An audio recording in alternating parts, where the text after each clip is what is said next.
going to show you how to repair a Craftsman garage door opener. This garage door opener we can push the button, it'll make a sound like it's running, but the door doesn't go up and down. What's happened is the gear in here is a plastic gear and it's stripped out. We bought a replacement, we're going to show you how to put it in. If you think this is going to help you, please like below and also subscribe to our channel. If you do, you'll be notified when we put out new videos and it can help you and help us. Also, feel free to comment below. We like to hear from you folks on how you're doing with your own home repairs, and if we can help, we like to chime in that way as well. So stay tuned. I think this is going to really help. John has just ordered a package of repair parts online. It's got all the gears in here, you can see. Now this is the actual result of what we're seeing. This gear here is just all damaged. We actually ran the opener and observed, and basically there's a gear on this side, which is really hard to see. But as we take it apart, you'll see it, and it's turning over there on that side, but the gear is actually slipping. The teeth are worn off of it. So this is what we're going to do. We're going to take this motor out and the sprocket out of the top and replace that gear. So stay tuned. Okay, in the first section of the instructions, you can read this. I just kind of want to reiterate a few things. You make sure you have the power disconnected, and then we want to loosen the tension on the chain or belt, and we'll do that here at the trolley. Now at first it says to pull the red cord and disengage your door from the actual trolley. So we've done that. We've disconnected the power. Now I'm going to loosen the tension on the chain.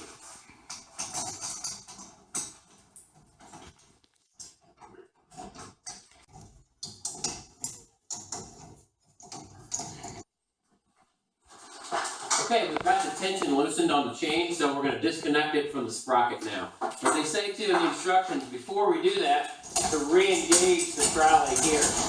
I think that's so the trolley doesn't slide on us once we disengage the chain. Okay, so we're going to remove, the next step is to remove this clip, the bottom of the shaft, and spin this drive gear off. Now you want to keep all these parts together so you can remember how to put them back together. That's one of the hardest things sometimes. Next step is to remove this assembly by pinching, dropping it down and letting it hang by the wires. Okay, the next step is to disconnect the motors, or the wires from the motor. This one goes up to the capacitor, and we're going to note where those came from. Here's a white wire that goes back to this right here.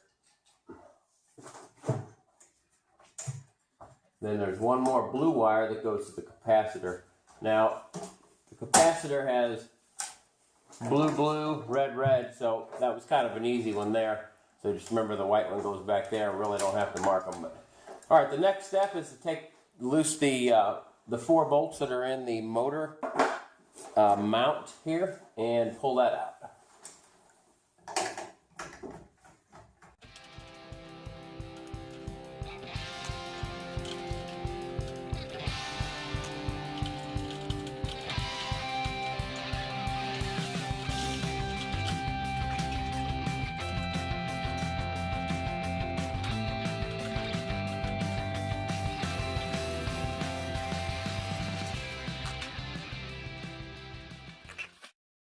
Okay, so we've got all the bolts out, so now I'm turning this gear at the top, just kind of wiggle that to drop that motor assembly out of there.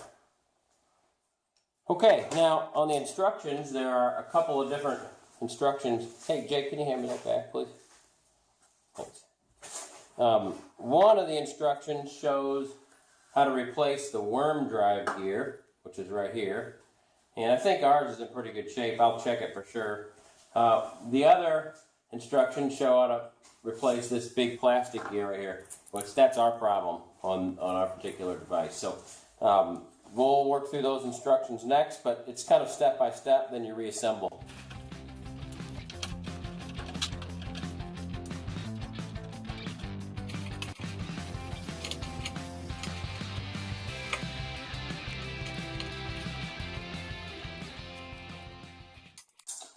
Alright, now we lift this all the way out. Now we can take this down and work on it a lot easier.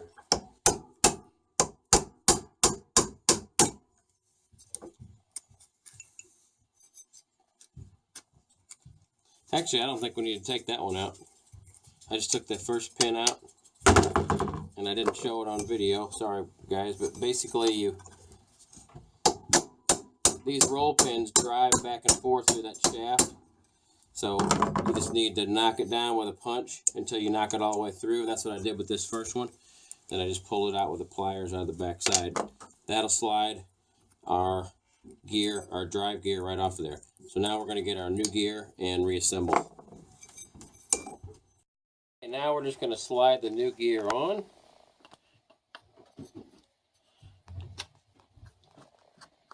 Engage it into that roll pin. We're going to tap down just a little bit to make sure it's all the way in. Now we're going to reassemble the roll pin in that slot.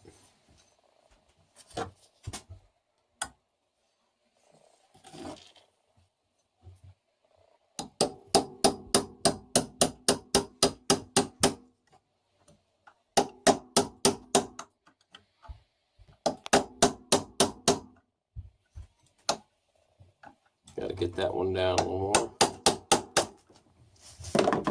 Now we've got both the roll pins all the way through, locks it onto the shaft. Now the instructions say to put some of this grease in each one of these teeth. Might seem a little tedious, but with the way our last gear looked when we took it out, I think it's a good idea. So now we just simply reverse the process.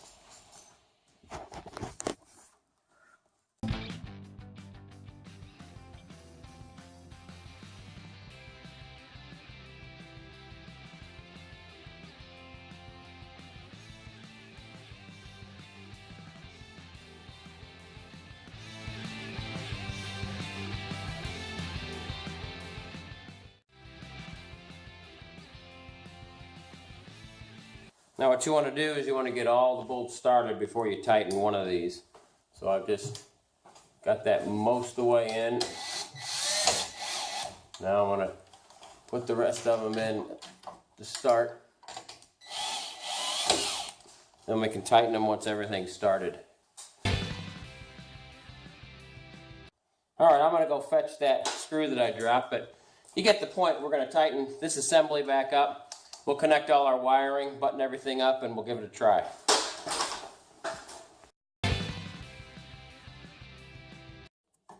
So needle nose is handy for this project. Also, you might have figured out already that a 5/16 socket with a magnet on it would be handy too, but I'm here trying it without one.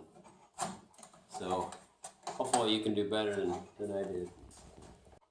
Alright, red is to the red side, blue is to the blue side on the capacitor, and I've got the white one over here on that other terminal where we took it off before. So now we just connect up everything that we disconnected as far as this RPM sensor over here, and then the stop sensor. We pop that back in, just opposite of how we took it out. Now we rotate this gear back on until the slot is lined up with the hole in the shaft. Put this little locking clip on there. Now we're going to add a little grease to that.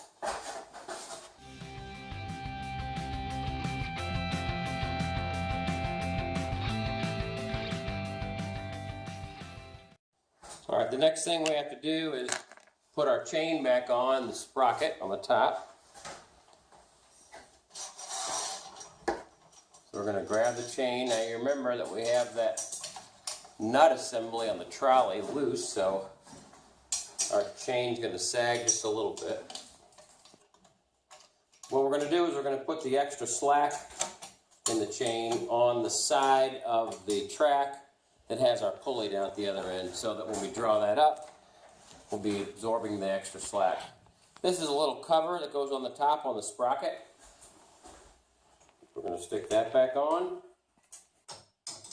Now you want to make sure the chain or belt stays straight. It doesn't have a twist in it. That could be a problem when the chain gets down to the gear.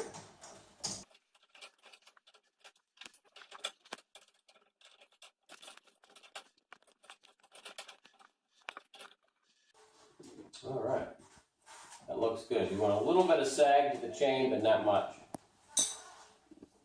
It should just come down about a ½ inch below the metal rail. So the chain actually just sags a little bit below the metal rail. But once you engage the opener, it'll take that slack right up.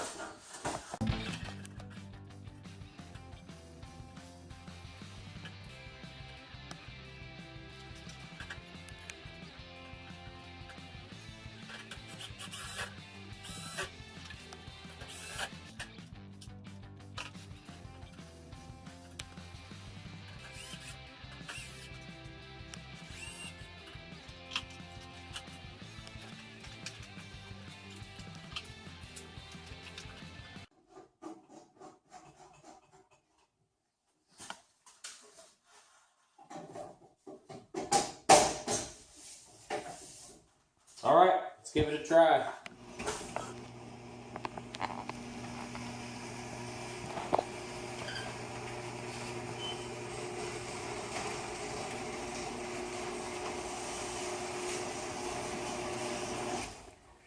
That's how it works, folks. We fixed the drive gear and now it works perfectly. Although it looks like I got a burnt out light bulb. But we can take care of that easily. So if you have a damaged drive gear or worm gear on your Craftsman garage door opener, now you know how to fix it. So go out there and help your family enjoy your home a little more.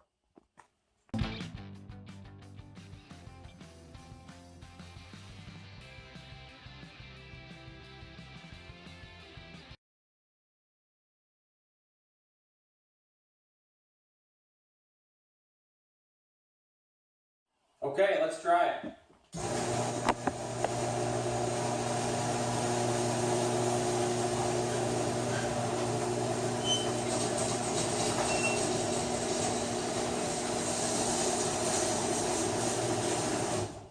That ought to do it. Looks like we got a burnt out light bulb in the light fixture, but other than that, we're in good shape. So that's how you fix your Craftsman garage door opener if you have a broken drive gear.